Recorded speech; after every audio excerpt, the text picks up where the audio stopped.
Welcome back to The Word on the Way, a podcast to explore the Word of God to simply know the way.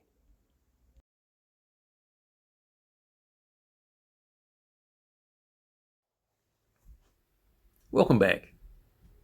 I may not be able to draw myself, but I appreciate paintings and the detail and artwork that is put together and to create such a masterpiece of art.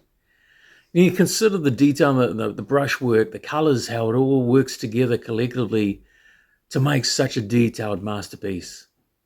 You can tell a lot about the artist, about how much work they put into it, how they love their work, the detail and everything that is involved in creating their masterpiece. But when looking at such a piece of art, never once did I ever question, was there an artist? Or never once was I amazed thinking how the paint and all the colors just amazingly exploded onto the canvas. No.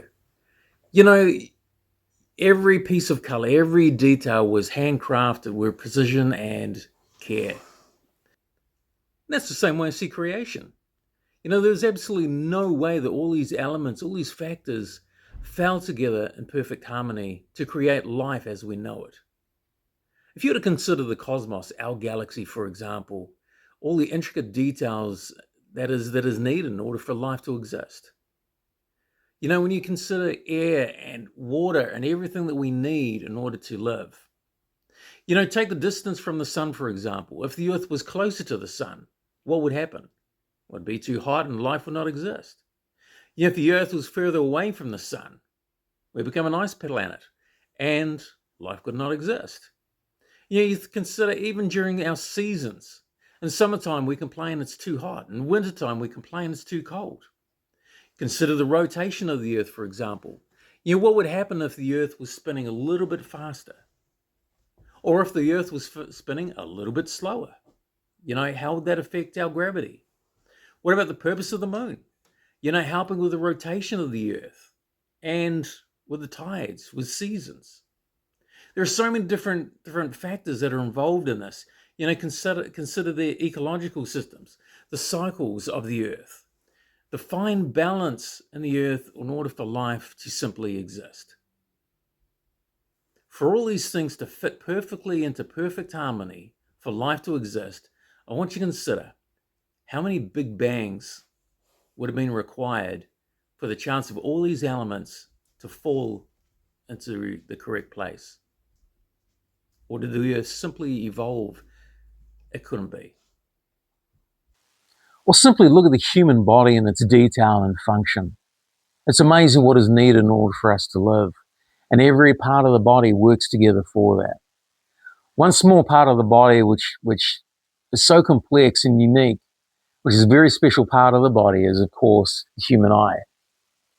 Now, when you think that the images it collects and sends back through to the brain, that how it functions and its ability to allow more light in or less light in, to focus on things that are near or far, or of its own protection.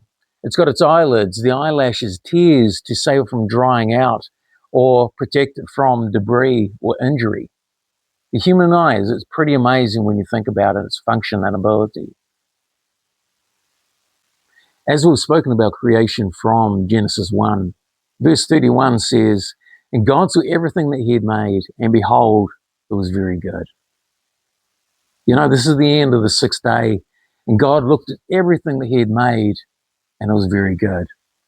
Ecclesiastes also tells us in Ecclesiastes 3:11, he's made everything beautiful in its time.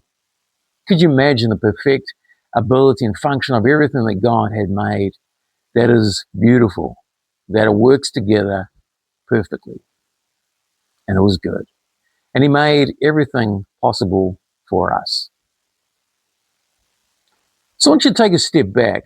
I want you to admire a beautiful landscape, a beautiful setting, a scene that is painted with such detail, or even look at the human body and be amazed by how it functions, how every organ, everything is perfect and works together for us. Design asks for a designer. It had to be created by a great mind. Thank you for listening.